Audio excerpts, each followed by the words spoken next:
النبيين وأزواجه التي تشرفنا بإسرة سيد المرسلين خصوصا خديجة الكبرى التي نالت وفازت بخدمة خاتم الأنبياء والمرسلين وشهدت يوم بذات رسول رب العالمين. Amma ba'du. Segala puji bagi Allah yang berfirman, Nabi itu lebih utama bagi orang-orang mukmin dari diri mereka sendiri, dan istri-istrinya adalah ibu-ibu mereka. Salawat dan salam mudah-mudahan tercurah selalu atas junjungan kita Nabi Muhammad yang telah bersabda, sebaik-baik perempuan adalah wanita, dan yang telah bersabda pula, sungguh aku diberi Allah cinta pada Khadijah, maka aku cinta kepada orang yang mencintainya, dan atas keluarganya dan para sahabatnya dan yang diberi petunjuk, dan istri-istrinya yang mendapat kemuliaan dengan bergaul atau bersuamikan pemimpin segala rasul, khususnya Sayyidah Khadijah Al-Kubra yang mencapai keberuntungan dengan berkhidmat atau membantu Nabi Muhammad menutup segala nabi-nabi dan rasul-rasul, dan menyaksikan pada hari dibangkitnya Rasul utusan Tuhan seluruh sekalian anak.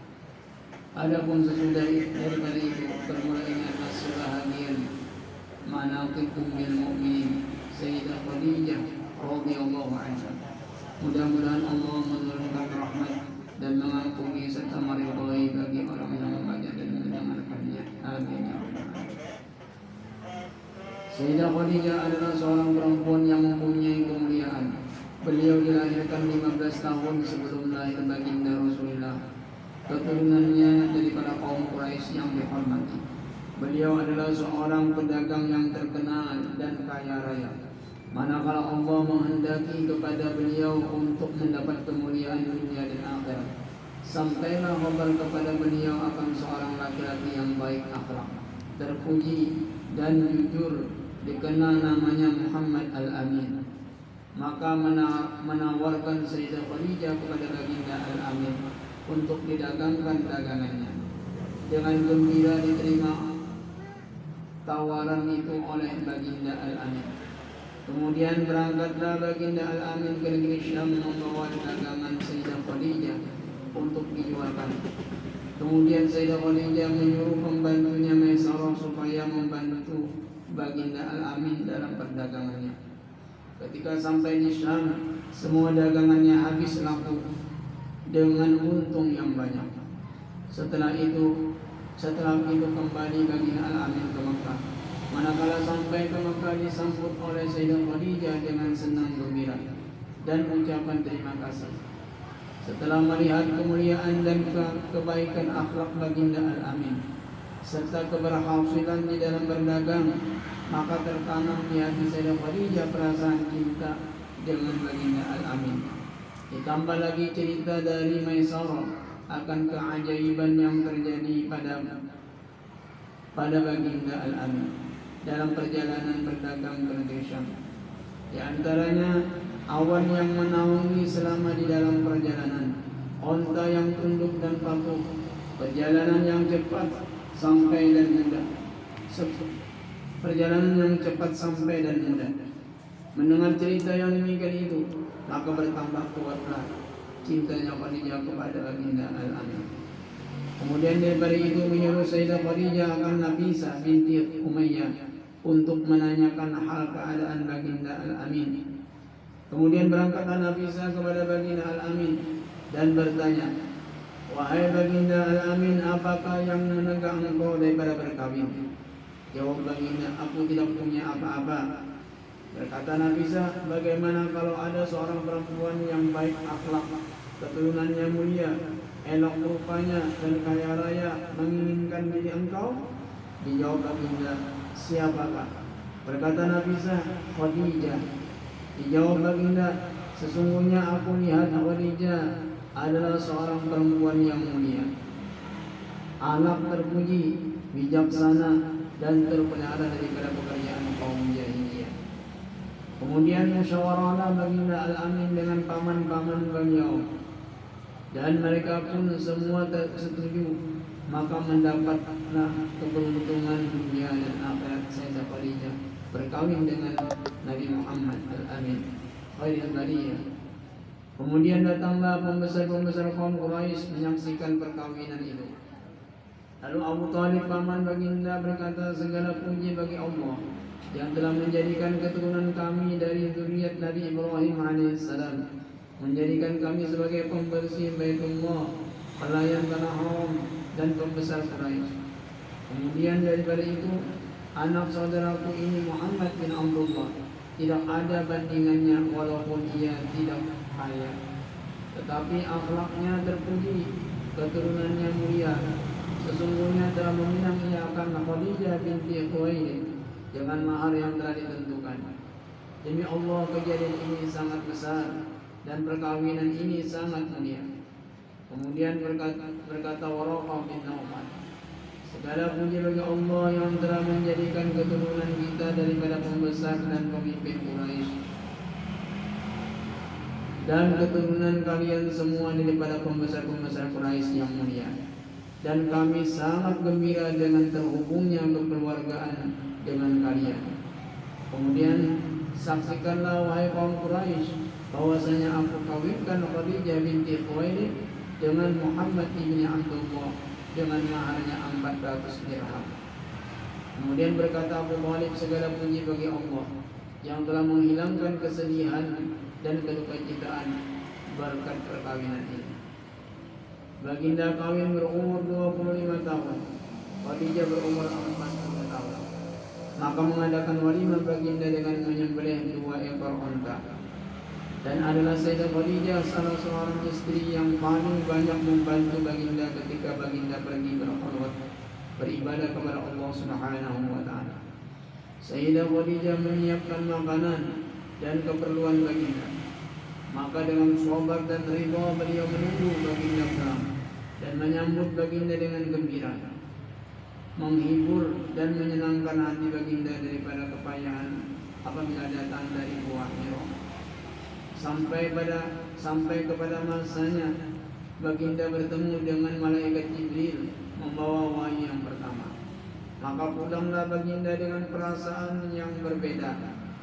Lalu beliau minta selimuti kepada Khadijah sambil berkata, wahai Khadijah, selimuti aku. Wahai Khadijah, selimuti aku. Sesungguhnya telah terjadi sesuatu yang luar biasa pada diriku. Menjawab Khadijah dengan kasih sayang, lembut dan bijaksana, demi Allah, sesungguhnya Allah tidak akan menjadikan engkau hina selamanya. Allah telah menjadikan engkau mulia dan seorang pemimpin. Engkau telah menyambung silaturahim, engkau telah memuliakan dan memberi makanan tamu-tamu, engkau telah menolong orang yang kesusahan, engkau telah memberi hadiah pada orang-orang yang miskin, engkau menolong dan membela orang yang benar. Tetaplah wahai anak pamanku, engkau telah mendapat kegembiraan. Demi Allah, aku yakin bahwa Allah tidak akan memperbuat sesuatu kepada engkau melainkan kebaikan semua. Dan aku bersaksi bahwa engkau adalah Nabi akhir zaman. Dan sekarang telah sampai masanya engkau datang. Sesungguhnya telah memberi khabar akan daku oleh Rahib Buhairah dengan khabar yang nyata dan menyuruh ia untuk mengawini engkau 20 tahun yang lalu. Alangkah sempurna akal dan ilmu Sayyidah Khadijah. Perkataan beliau telah menghibur dan menyenangkan hati baginda. Perkataan beliau telah meyakinkan dan membenarkan apa yang terjadi pada baginda, walaupun beliau sudah yakin lebih dahulu. Perkataan itu selalu diingat dan disebut oleh baginda di hadapan para sahabat. Karena itu beliau mendapat keistimewaan yang banyak tidak terhingga. Allahumma ansurna ba'athir ridwani 'alaiha wa amiddana bil asrar allati awda'na ladaiha. La ilaha illallah Muhammadur Rasulullah Sayyidatuna Khadijah waliyatullah radhiyallahu anha. Allahumma salli wa sallim ala zawjiha al-amin Sayyidina Muhammadin wa ala alihi wa sahbihi ajma'in. Bermula ini sebagian daripada keistimewaan Sayyidah Khadijah. Dan adalah keistimewaan radhiyallahu anha, yaitu awal-awal orang yang masuk Islam. Maka dengan sebab iman Sayyidah Khadijah, Allah ringankan segala beban yang ada pada baginda Rasulullah SAW. Dan adalah keistimewaan radhiyallahu anha mendapat kemuliaan sebagai istri Rasulullah dan mendapat keberuntungan dengan berkhidmat kepada Rasulullah dan menyaksikan ketika dibangkitkan Rasulullah serta menolong dan membela dakwah Rasulullah SAW. Dan adalah keistimewaan radhiyallahu anha, keturunannya terpelihara daripada keturunan kaum jahiliyah, sehingga beliau diberi gelar Sayyidatul Thahirah dan masyhur dipanggil dengan Al-Kubra. Dan nasab beliau bertemu dengan nasab Rasulullah SAW pada datangnya Qusay, Sayyidah Khadijah binti Khuwailid ibni Asad ibni Abdul Uzza ibni Qusay, Sayyidina Muhammad ibni Abdullah ibni Abdul Muttalib ibni Hashim ibni Abdul Manaf ibni Qusay. Dan adalah keistimewaan radhiyallahu anha termasuk daripada ahli dakwah, yaitu apabila ditawasuli dengan menyebut ya ummana Khadijah al-Kubra 3 kali, maka hadirlah beliau. Dan adalah keistimewaan radhiyallahu anha mempunyai ilmu dan akal yang sempurna, akhlak yang baik dan terpuji, bijaksana dalam segala urusan, mempunyai firasat yang kuat, semangat besar, pandangan dan pendapat yang tepat, mempunyai keelokan yang sempurna.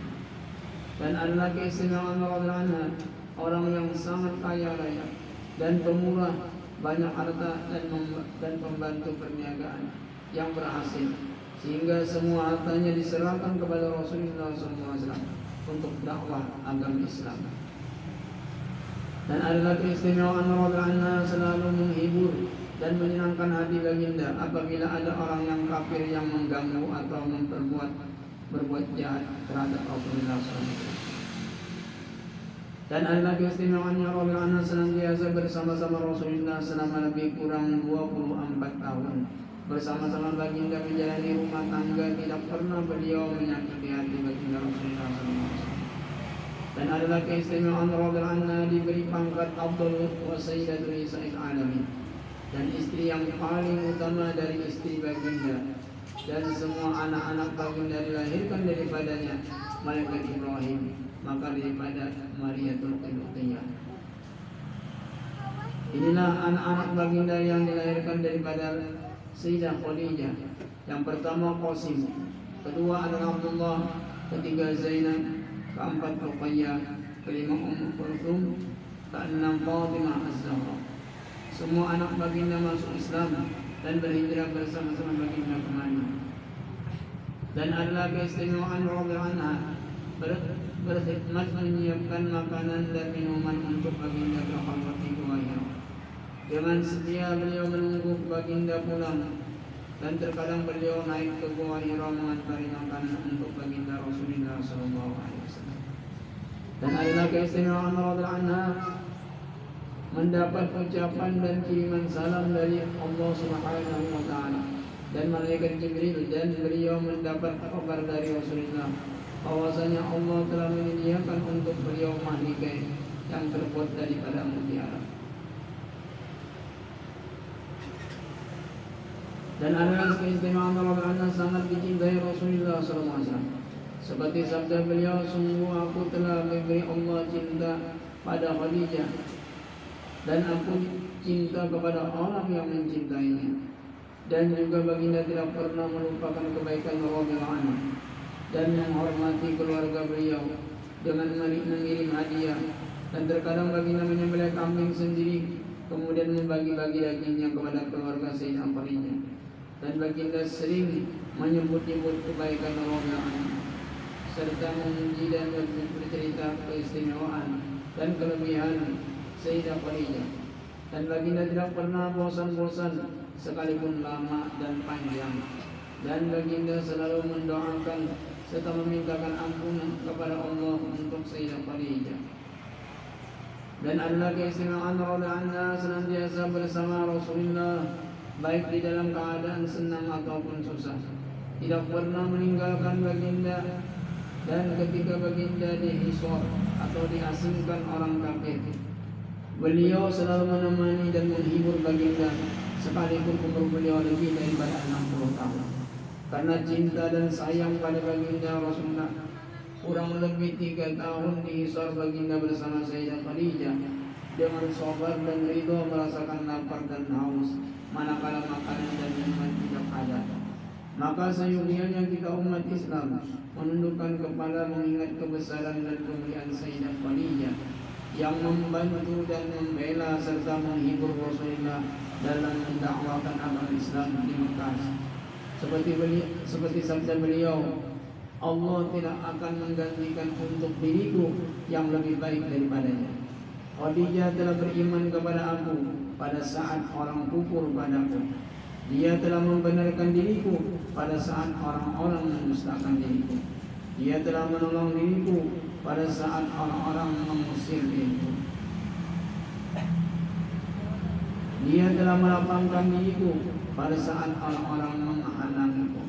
Dia telah memberi keturunan pada aku, sedangkan istri-istri yang lain tidak. Dan adalah keistimewaan radhiyallahu ketika beliau akan meninggal, Rasulullah menghibur dan memberi makan buah anggur yang dibawa malaikat daripada surga. Maka inilah sebagian dari keistimewaan Sayyidah Khadijah. Walhasil kesimpulan, walhasil bahwa keistimewaan beliau tidak dapat dihitung.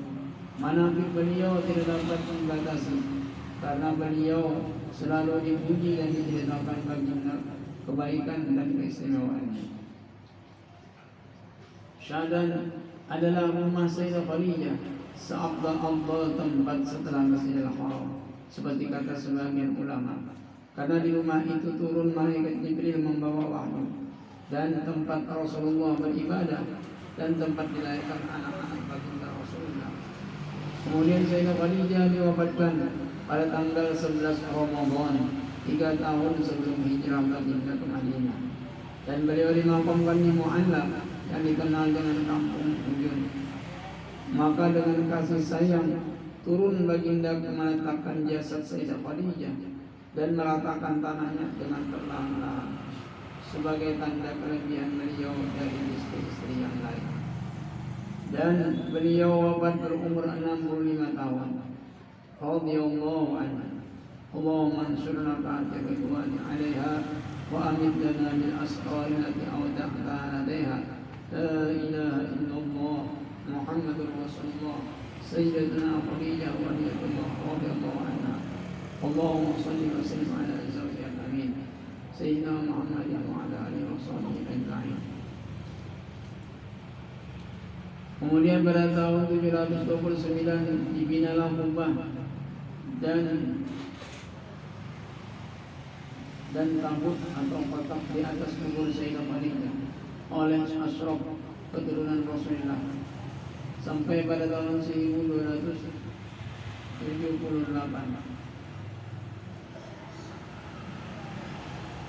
Hijriah oleh Sultan Abdul Hamid, diperbaiki dan diperelok.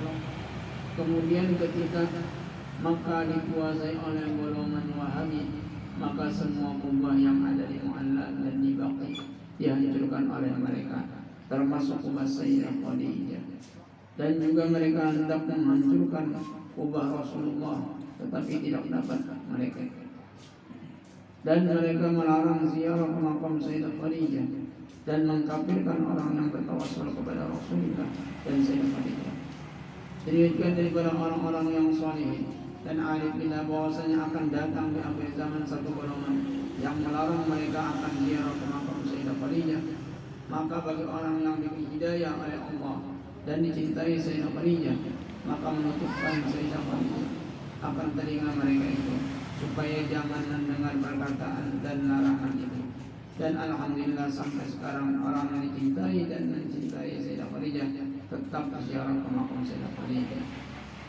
Ini suatu kaidah, barang siapa melazimkan membaca manaqib Sayyidah Khadijah ini pada tiap awalnya tanggal 11 Ramadan atau pada tiap tanggal 11 bulan Hijriah, niscaya Allah luaskan rezeki yang halal dan diberi kaya dengan tiada disangka-sangka. Apabila ia berniaga, maka Allah beri untung yang banyak lagi halal serta mudah segala urusan.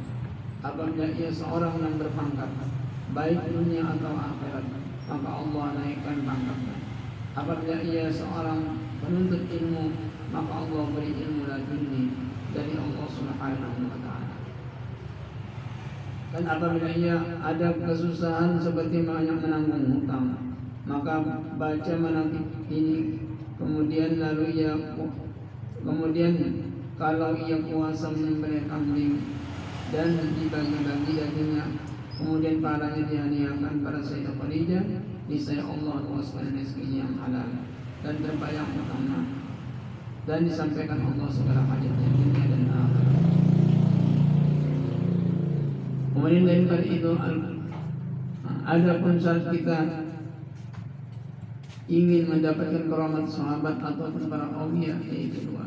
Pertama, hati kita harus yakin bahwa orang itu adalah orang yang hampir dan mulia dan tinggi derajatnya di sisi Allah, dengan tiada syak. Kedua, tiada mungkin iktikad kita pada kemuliaan dan kewaliannya. Dan jikalau pekerjaan itu bertentangan pada zahirnya sekalipun, dan jikalau dua syarat ini tidak ada, maka tidak akan memperoleh aromah daripadanya, sekalipun berteman kepadanya 100 tahun. Syahadat. Setengah daripada keramat Sayyidah Khadijah radhiyallahu anha bahwa kebanyakan orang yang bermukim di Mekah hendak ziarah ke makam Rasulullah SAW, tetapi mereka tidak punya harta benda, maka ziarahlah mereka ke makam Sayyidah Khadijah. Dengan barakat Sayyidah Khadijah dapatlah mereka harta untuk ziarah ke makam Rasulullah, dan hasillah maksud mereka.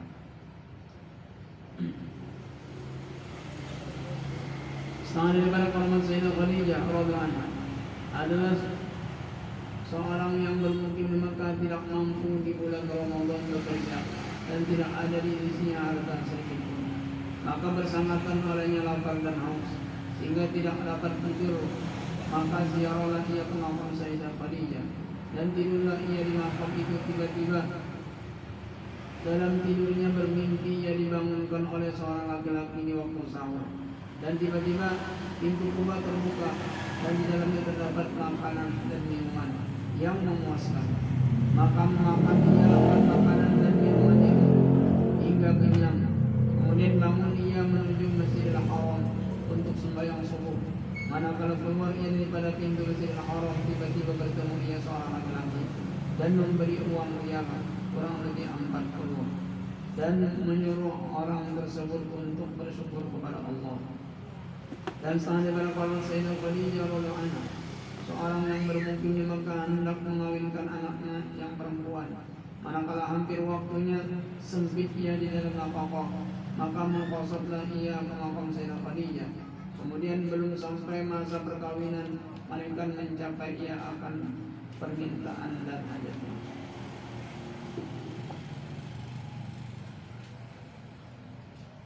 Setengah daripada keramat Sayyidah Khadijah radhiyallahu anha, seorang yang bermukim di Mekah ada hajat supaya dikabulkan, maka bermalam ia di kubah Sayyidah Khadijah selama 40 hari. Manakala selesai 40 hari, qabullah hajatnya. Setengah daripada keramat Sayyidah Khadijah radhiyallahu anha, seorang ahli Mekah mempunyai anak sakit keras, tidak mampu untuk mengobati. Manakala dengan anaknya bertambah sakit, maka ditinggalkan anaknya dan menuju ia akan makam Sayyidah Khadijah dan bersedekah ia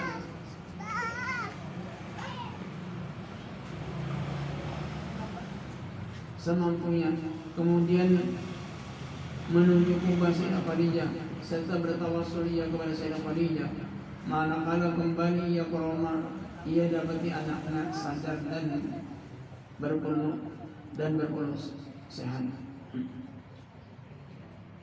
Setengah daripada keramat Sayyidah Khadijah radhiyallahu anha, seorang ahli Madinah yang kaya raya menjadi miskin sampai untuk makan pun tidak mampu membeli, maka menunggulah ia akan makam Sayyidah Khadijah dan membaca Fatihah ia untuk Sayyidah Khadijah. maka ketika kembali ia di tengah jalan hasillah maksudnya dan juga segala urusannya. Dan saat daripada kalangan Sayyidah Khadijah radhiyallahu anha, ada seorang alim pergi ke pasar dan berhutang pada kawannya akan dinar. Ketika di tengah pasar hilanglah dinar itu, maka menuju ia akan kubah Sayyidah Khadijah dan membaca ia akan Fatihah. Manakala kembali ia ke rumah, ia dapati kawannya ada di rumah dan membawa dinarnya itu di tangannya. Dan saat daripada ke rumah Sayyidah Khadijah radhiyallahu anha, ada seorang ahli Mekah sakit lumpuh dan hampir mati. Banyak sedang menggunakan harta untuk mengobati penyakitnya itu, dan dokter juga tidak mampu lagi mengobati. Maka menyuruh oleh sebagian orang yang sholihin supaya bertempat ia di makam Sayyidah Khadijah. Kemudian tidak berangkat ia dari makam Sayyidah Khadijah, melainkan sehat dan kembali seperti biasa. Dan saat daripada kalangan Sayyidah Khadijah radhiyallahu anha, bahwasanya seorang pembesar yang adil dan pemurah duduk di muka rumah. Tiba-tiba datang ular melilit lehernya, maka berteriak ia dengan suara yang khusyuk membaca ya Khadijah istri Rasulullah Rabbil Jalil, Rasulullah Rabbil Jalil. Maka ular itu dengan khusyuk dan tunduk berpindah pergi ke tempat ia datang. Setengah daripada karomah Sayyidah Khadijah radhiyallahu anha, seorang ahli Mekah kehabisan uang, kemudian menujulah ia ke makam Sayyidah Khadijah, membaca Fatihah dan salam. Manakala kembali ia daripada makam itu, tiba-tiba ada orang yang memberi uang padanya, maka mengucap alhamdulillah ia karena berkat Sayyidah Khadijah. Setengah daripada karomah Sayyidah Khadijah radhiyallahu anha, seorang ahli Makkah datang ziarah ke makam Sayyidah Khadijah. Tiba-tiba datang beberapa keturunan Rasulullah SAW ziarah masuk ke hadapan kubur Sayyidah Khadijah. Kemudian mereka usapkan debu makam itu ke muka dan badan mereka, lalu mengisyaratkan mereka kepada seorang tadi supaya datang ke hadapan kubur Sayyidah Khadijah dan menyuruh mereka supaya mencium debu yang ada di hadapan kubur Sayyidah Khadijah. Maka menciumlah ia akan debu itu, ternyata bersangatan wangi dan harum. Setengah daripada kalangan Sayyidah Khadijah radhiyallahu anha, apabila ada seorang dapat kesusahan atau kedukaan daripada musibah dunia dan akhirat, maka datanglah ia ke makam Sayyidah Khadijah dan bertawasul ia kepada Sayyidah Khadijah, melainkan Allah hilangkan kesusahan dan kedukaan itu, diganti dengan kesukaan dan kelapangan. Inilah sebagai daripada karomah Sayyidah Khadijah radhiyallahu anha. Dan jika ingin mengetahui segala karomah yang lain daripada ini, maka bacalah di dalam kitab Manaqib Sayyidah Khadijah, di antaranya kitab Jawharatul Kamal karangan Syekh Abdullah As-Sindi dan lainnya, karena karomah beliau banyak tidak terhingga. Syahadat adalah sebagian adab kita apabila datang ke Makkah, yaitu ziarah ke makam Sayyidah Khadijah. Karena Nabi kita ketika datang ke Makkah pada tahun ke-8 Hijrah, beliau melewati kampung Hujun, di mana dikuburkan di sana Sayyidah Khadijah. Dan ketika kembali ke Madinah, beliau pun melewati kampung Hujun, bermaksud mengucap salam dan berdoa untuk Sayyidah Khadijah radhiyallahu anha. Dan beliau bersabda, sungguh aku telah diberi Allah cinta pada Khadijah, dan aku cinta pada orang yang cinta pada Khadijah. Maka sebagai tanda cinta kita kepada Sayyidah Khadijah, ziarah, mengucap salam dan berdoa, karena Sayyidah Khadijah adalah ibu kita semua orang yang beriman. Dan itulah yang diamalkan oleh salafus saleh dan orang yang alim-alim dan para wali-wali. Maka apabila datang kita ke Makkah, tidak ziarah ke makam Sayyidah Khadijah, kita kurang adab dengan Makkah dan ahli Makkah. Allah subhanahu wa ta'ala. Allahumma salli alaiha wa amitna bi alaiha. La ilaha illallah Muhammadur Rasulullah sayyidina Rasulullah radhiyallahu anha. Allahumma salli wa sallim ala sayyidina Muhammadin wa ala alihi wa sahbihi ajma'in. Al-Fatihah.